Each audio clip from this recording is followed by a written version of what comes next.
साथ भी इसी बात को सोच कर जाते हैं कि अगर आज हम इसके साथ जाएंगे तो कल इसके घर वाले हमारे साथ में जाएंगे। और तुम ऐसी सोच अगर रखोगे तो फिर तुम्हारा कोई कैसे भला कर पाएगा। चाहे फिर तुम्हारे जीवन में कितने भी श्रेष्ठ संत आ जाएं, चाहे श्रेष्ठ गुरु आ जाएं, चाहे श्रेष्ठ महान भाव आ जाएं, लेकिन अगर तुम्हारे हृदय में स्वार्थ ही भरा पड़ा है तो फिर तुम्हारा कल्याण कैसे कोई कर पाएगा।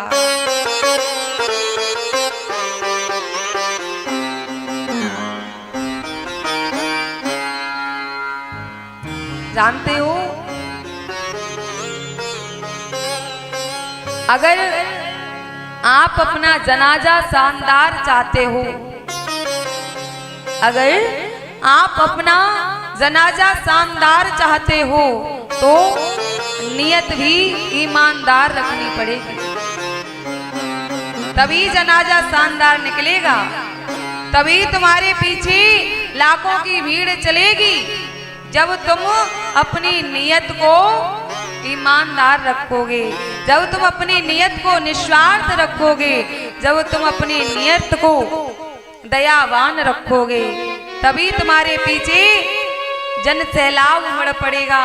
रोएंगे सब लोग तुम्हारे जाने पर, कहेंगे भैया बहुत बुरा हो गया। अरे ऐसे व्यक्ति की तो पृथ्वी पर जरूरत है,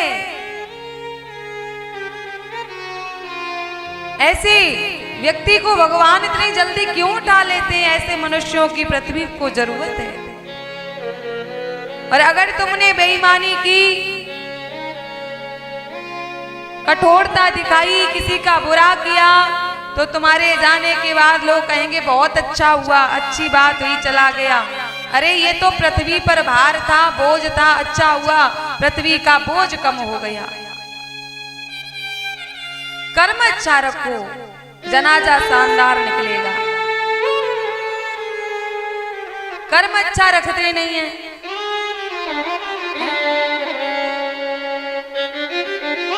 जानती हूँ, एक बार की बात है कि एक राजा की पाली हुई बिल्ली मर गई,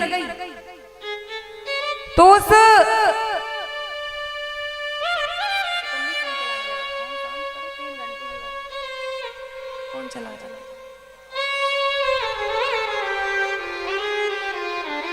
एक राजा की बिल्ली मर गई, तो सारी राज्य के लोग उमड़ पड़े उस बिल्ली के मरने पर। भीड़ बने ना। और जब राजा जी मरे तो द्वार पे कोई दिखे ना। क्यों? क्योंकि राजा के सामने आना पड़ा था। राजा की नजरों में आने के लिए राजा साहब को लगना चाहिए ये सब तो हमारे बड़े हितैषी हैं, ये सब तो हमें बहुत चाहते हैं, ये हमारी जब बिल्ली के मरने पर आए हैं तो हम जब इस संसार को छोड़ के जाएंगे तो क्या होगा। और राजा मरा तो कोई नहीं आए, क्योंकि कोई देखने ही वाला नहीं था। तो आज का मनुष्य औरों के मरने पर भी स्वार्थ को लेकर जाता है। स्वार्थ अगर रखोगे तो हृदय में ना राम का नाम बैठेगा और ना राम की कथा बैठेगी। भगवान की कथा तो कल्याणकारी है, लेकिन हृदय निर्मल होना चाहिए, तभी तुम्हारा कल्याण हो पाएगा। हृदय पवित्र है नहीं, और सुबह उठ गई, एक लोटा जल ले लिए, भोले बाबा के मंदिर में पहुंच गई, ओम नमः शिवाय, ओम नमः शिवाय, ओम नमः शिवाय का जाप लगाए हैं, और हृदय में कपट छल भरा पड़ा है। एक लोटा जल सारी समस्याओं का हल, लेकिन एक लोटा जल और मन में भरा है छल, फिर कैसे होगा सारी समस्याओं का हल। मैं कहती हूं कि एक आंख के आंसू की बूंद का जल और मन में ना हो छल, और भगवान के चरणों में अगर गिरा दोगे तो हो जाएगी सारी समस्याओं का। भगवान को तुम्हारे एक लोटा जल की जरूरत नहीं है, भगवान को तो तुम्हारा मन निष्कपट चाहिए, तुम्हारा हृदय निर्मल चाहिए। तुम बस अपनी एक आंसू भगवान के चरणों में गिरा दो ना, भगवान उसी से प्रसन्न हो जाते हैं। क्योंकि भगवान की एक कमजोरी है, भगवान कभी अपने भक्त की आंख में आंसू नहीं देख पाते, ये भगवान की कमजोरी है। अगर कोई भक्त कितनी भी गलती कर दे और वो जाकर के भगवान के चरणों में बैठ करके रो जाए, आंसू भगवान के चरणों में गिरे जाके, तो उसके आंसुओं को पहुंचने के लिए मेरे प्रभु आगे बढ़ जाते हैं, उसके आंखों को पहुंचते कहते हैं, अरे पागल क्यों रोता है, मैं हूं ना। बच्चे चाहे कितनी भी गलती कर दें, लेकिन माँ बाप बच्चों को माफ करने का जिगर रखते हैं। वैसे ही भगवान के भक्त कितनी भी गलतियां कर दें, लेकिन भगवान अपने भक्तों को माफ करने का जिगर रखते हैं। मंदिर जाओ या मत जाओ, लेकिन अपने घर में बैठे हुए अपने माँ बाप को भगवान बनाओ, उनकी सेवा करो। मंदिर नहीं जाओगे तो चलेगा, लेकिन माँ बाप की अगर सेवा नहीं करोगे तो बिल्कुल भी नहीं चलेगा। जिन्होंने अपने माँ बाप की सेवा कर ली है, उन्हें मंदिर जाने की जरूरत ही नहीं है, क्योंकि माँ बाप के चरणों से ही तो स्वर्ग का रास्ता जाता है। जिसने अपने माँ बाप के चरणों की सेवा की है, वो अवश्य स्वर्ग जाएगा। अपने घर को ही काशी, मथुरा, वृंदावन अपने घर को बनाओ। घर को महाभारत का युद्ध बना के रखे हो, महाभारत की रणभूमि बना कर रखे हो, और मंदिर में जाते हो जल छोड़ने के लिए, कैसे क्या हो जाएगा तुम्हारा। बड़ा सुंदर भाव आता है, जब मन में बसे न राम हो राम, क्या होवे मंदिर जाने। जब इस हृदय में राम ना बस पाई, तो फिर मंदिर चाहे कितने भी चक्कर लगा के आना, कुछ होने वाला नहीं है। जब मन में बसी न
छोड़ दियो,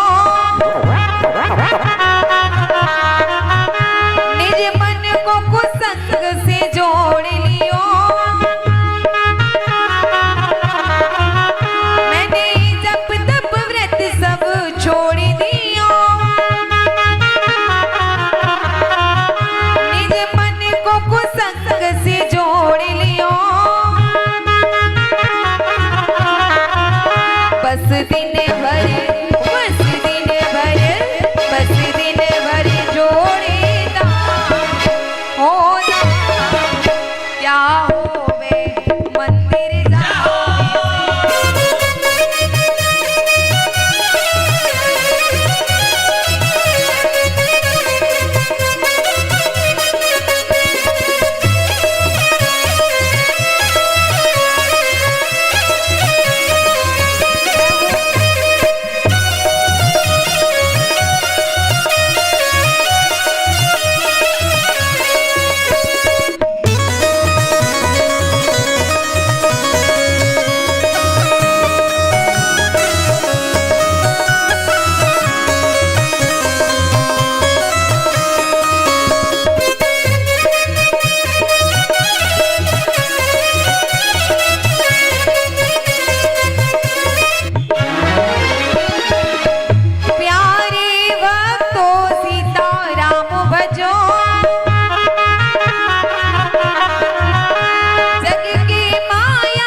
तेरे संग में, ओ तेरे संग में, तेरे संग में चले ना दाना हो दाना, क्या होवे मंदिर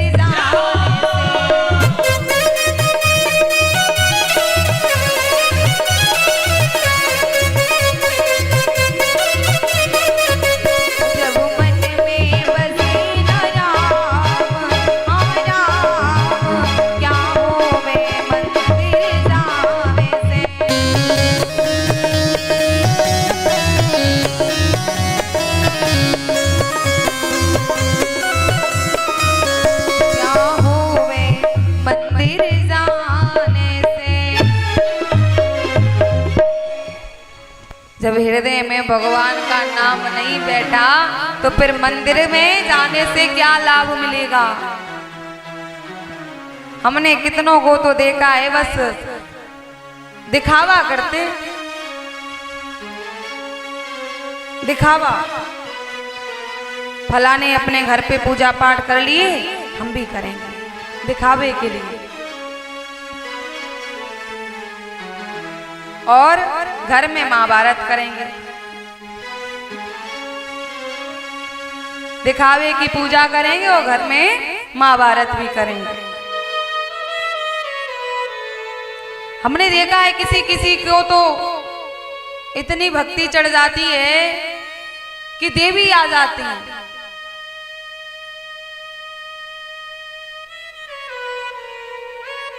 मैंने देखा है कथाओं में। हमसे अच्छा कौन जानेगा कि देवी आ रही हैं कि देवता आ रहे हैं। एक अगर माता रानी का भजन गा दो बस खड़ी हो जाएंगी, लो सर हिलाने लगी, माता रानी आ गई, और दूसरी भागेगी चोटी खोलने के लिए, जूड़ा खोलने के लिए, जैसे कि माता रानी जूड़े में घुसी जा रही है। जूड़ा खोलेगी और वो झूमती हैं, हाँ माता रानी। अरे क्यों माता रानी को बदनाम कर रही हो?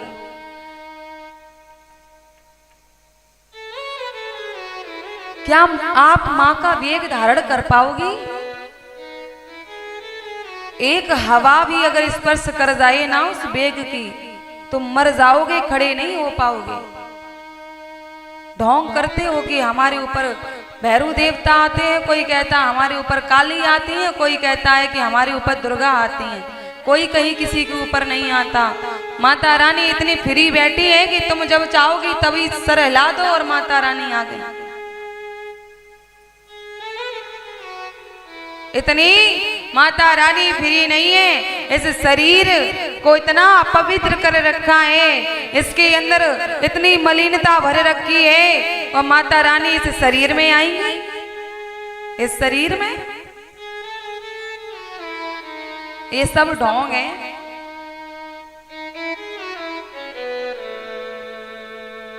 जब ही देखो तब ही सर हिला दे, आ गई माता, और कुछ पूछ लो सोई माता भाग गई, माता गायब। किसी के ऊपर माता रानी नहीं आती, ना कोई देवता आते हैं, ये सब ढोंग की बातें होती हैं।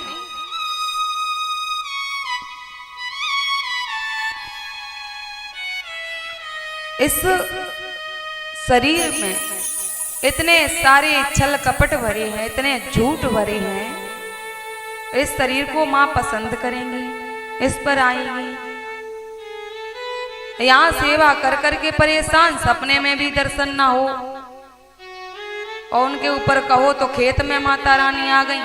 अब देखो, अब गेहूं कटाई होगी, अब देखना माता रानी खेत में कितनी जल्दी आएगी, काम ना करना पड़े है, इसलिए सर हिला देती हैं।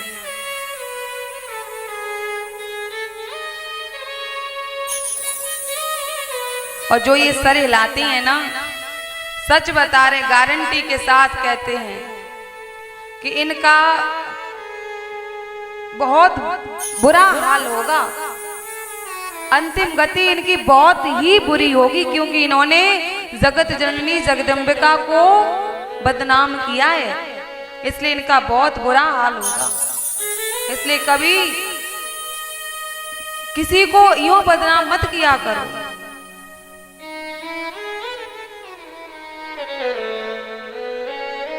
हृदय में पवित्रता नहीं है तो फिर भैया कहीं पर भी जाना, चाहे मथुरा जाना, चाहे वृंदावन जाना, चाहे काशी जाना, प्रभु जय सच्चिदानंद जग पावन, अस कही चले मनोज न सावन। सच्चिदानंद तुम्हारी सदा ही जय हो, सदा ही जय हो, ऐसा कह के भोले बाबा आगे बढ़े तो भोले बाबा की धर्मपत्नी सती ने रोक लिया। अरे बाबा, देवाजी तुम्हारा यश गावे, नभमंडल शीस नवाता है, ऐ त्रिलोकी क्यों प्रणाम किए, ये तो राजकुमार कहलाता है। सारे देवगण तो तुम्हें सर झुकाते हैं, फिर तुमने ना दशरथ के पुत्रों को प्रणाम क्यों किया? भोले बाबा ने समझाया कि ये मेरे इष्ट हैं। बोले आपके इष्ट हैं? हाँ, हम नहीं मानते। क्यों? क्योंकि तुम तो कहते थे तुम्हारे इष्ट घट घट वासी हैं, और अगर ये घट घट वासी हैं तो फिर रो क्यों रहे हैं? रोने की फिर जरूरत नहीं है। अरे रावण सीता को लेकर गया है, जाएं और सीता को लेकर आए। भोले बाबा ने अनेक प्रकार से समझाया, पर सती नहीं मानी। जब सती नहीं मानी तो भोले बाबा ने कहा कि सती, अगर तुम्हारे मन में संशय है तो फिर जो तुम्हारे मन अति संदेह तो किन जाए परीक्षा ले हूँ। अगर तुम्हारे मन में संशय है तो आप जाकर मेरे प्रभु की परीक्षा ले लो।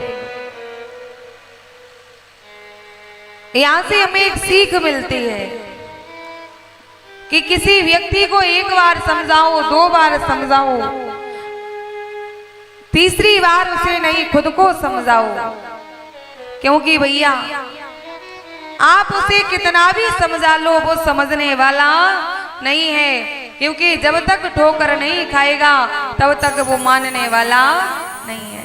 उसे ठोकर से ही समझ आने वाला है, इसलिए बार बार उसे मत समझाओ, उसे उसके हाल पर छोड़ दो। वो जो करना चाहता है उसको करने दो। आज सती तैयार हुई भगवान श्री राम की परीक्षा लेने के लिए और सती आगे बढ़ी। सती ने क्या किया? सती ने सीता का रूप ले लिया, बीच मार्ग में जाकर बैठ गई। भगवान श्री राम की नजर पड़ी, लक्ष्मण की नजर पड़ी। लक्ष्मण ने कहा, अरे भैया हम भाभी को इधर उधर खोज रहे हैं और भाभी जी तो वो बीच मार्ग में बैठी हैं। भोले बाबा ने कहा, ये भाभी नहीं है, भावई है, और ये इतनी बड़ी भावई है कि स्वयं त्रिलोकीनाथ से नहीं सवाली गई।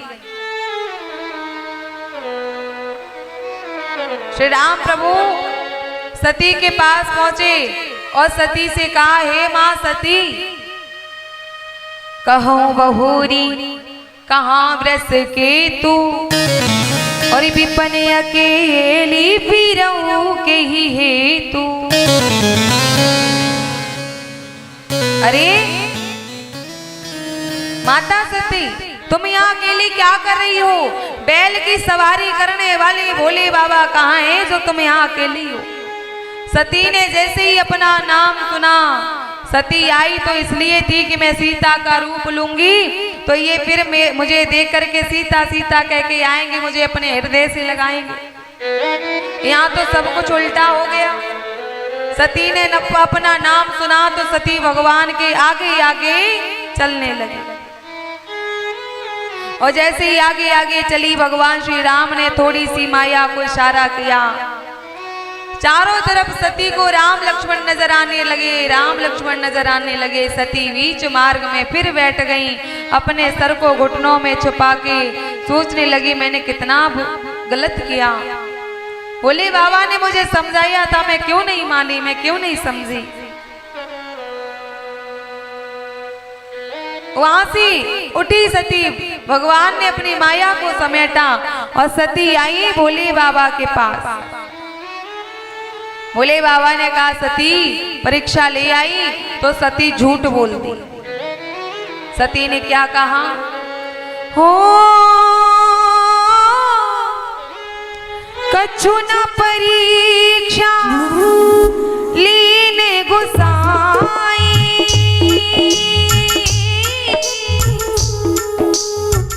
कीन प्रणाम तुम्हारी ही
भोले बाबा ने कहा, सती परीक्षा ले आई। सती झूठ बोली। सती ने कहा, नहीं मैं परीक्षा नहीं लेके आई। अरे मैं उस समय आपसे तर्क वितर्क करने में लग गई, भगवान को प्रणाम नहीं किया। इस बार जाके भगवान को दंडवत प्रणाम करके आई हूं। भोले बाबा ने सोचा कि ये हवा एकदम से रूह कैसे बदल ली। अरे अभी तक तो सती इतना तर्क वितर्क कर रही थी और ये अचानक से कैसे बदल गई, अचानक से प्रणाम कैसे करके आ गई। और जानते हो, उस व्यक्ति से कभी झूठ मत बोलना जिसको तुम्हारे झूठ पर भी विश्वास हो, जो तुम्हारे झूठ पर भी आंख बंद करके विश्वास कर ले, उससे कभी झूठ मत बोलना। क्यों? क्योंकि आप जब ऐसे व्यक्ति के साथ झूठ बोलते हो ना, भले ही वो बेचारा आपसे कुछ ना कह पाए, लेकिन उस झूठ की सजा आपको परमात्मा देता है। किसी व्यक्ति का भरोसा कभी मत तोड़ना।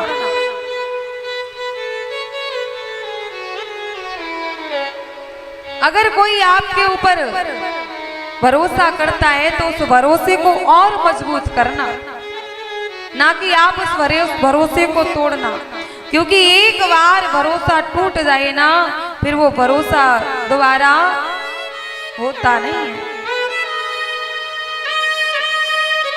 भरोसा कांच के टुकड़े के समान होता है। अगर कांच का टुकड़ा एक बार टूट जाए दोबारा जुड़ता नहीं है, वैसे ही भरोसा होता है। अगर एक बार भरोसा टूट जाए दोबारा नहीं बनता, और अगर जुड़ता भी है ना तो फिर वो मन नहीं रहता जो मन पहले था। फिर तो वो वाली बात हो जाती है कि भैया जिम्मेदारियां निभाई जा रही हैं, जिम्मेदारी निभाने वाली बात हो जाती है, वो मन नहीं रहता। कहते हैं ना, रहीमन धागा प्रेम का मत तोड़ो चटकाए, टूटे से फिर ना जुड़े, जुड़े गांठ पड़ जाए। ये प्रेम का जो धागा है, ये प्रेम का जो रिश्ता है, इसमें झूठ मत आने दो, इसमें छल मत आने दो, इसमें कपट मत आने दो। अगर इसमें झूठ छल कपट आया तो भरोसा टूट जाएगा, और भरोसा टूट गया तो इसे अगर तुम फिर से जोड़ोगे ना तो इसमें बीच में गांठ पड़ जाती है। वो बात आ जाती है, इन्होंने हमारे साथ उस टाइम झूठ बोला था, अब इनके ऊपर भरोसा नहीं करेंगे, ये तो ऐसा भी कर सकते हैं, ये वाली बात आ जाती है। सती झूठ बोल गई।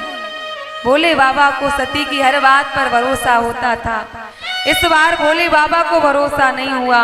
भोले बाबा ने ध्यान लगाया, और जब ध्यान लगाया तो भोले बाबा देखते हैं, सती कीन सीता करे वेसा, शिव उर भयउ विषाद विशिखा। सती ने श्री राम प्रभु की ऐसी परीक्षा नहीं ली, सती ने तो श्री राम की सीता का रूप लेकर के परीक्षा ली। भोले बाबा ने कहा, हे सती, तुमने ये क्या किया? तुमने मर्यादा को ही तोड़ दिया, मर्यादा को तुम लांघ गई, सीमा को तोड़ दी, उस पार चली गई। और सती, तुमने जीवन में बहुत बड़ी बड़ी गलती की, मैं माफ करता रहा, ये गलती माफी लायक नहीं है, मैं इस गलती पर माफी नहीं, मैं इस गलती पे तुम्हारा त्याग करूंगा। और जानते हो, ये जिंदगी कभी कभी उस मोड़ पर लाके खड़ी कर देती है, उस दुविधा में डाल देती है, इंसान को इतना बेबस कर देती है कि वो इंसान बेचारा सामने वाले को छोड़ना भी नहीं चाहता, और वो फिर उसके साथ रह भी नहीं सकता, उसे छोड़ भी नहीं सकता और उसके साथ रह भी नहीं सकता। ये कभी कभी जिंदगी ऐसी परिस्थिति बना देती है। अब देखो ना, भोले बाबा ना तो सती को एकदम से छोड़ सकते हैं और ना वो सती के साथ रह सकते हैं। भोले बाबा ने अपने मन में प्रण कर लिया कि सती, शिव संकल्प कीन मन माही, यह तन सती भेंट मोहे नाही। अपने मन में संकल्प कर लिए कि अब इस शरीर से सती के प्रति पत्नी वाला व्यवहार नहीं रहेगा, आज से सती मेरी मां रहेगी।